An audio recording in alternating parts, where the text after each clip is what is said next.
പ്രത്യേകിച്ച് ഒരു പ്ലാനിങ്ങും ഇല്ലാതെ ഗൂഗിൾ മാപ്പ് പോലും നോക്കാതെ ഒരു യാത്ര പോയിട്ടുണ്ടോ?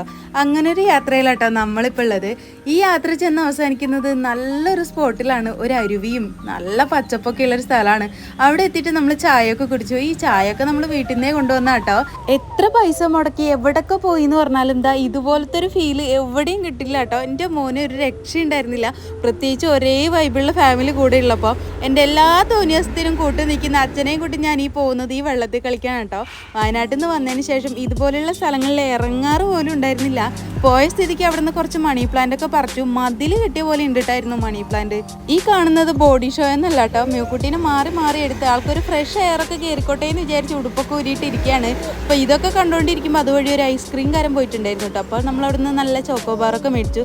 രാവിലത്തെ ഒരു തണുത്ത ക്ലൈമറ്റിൽ നിന്ന് ഒരു ഐസ്ക്രീം ഒക്കെ കഴിക്കാൻ വേറൊരു ഫീലായിരുന്നു കേട്ടോ.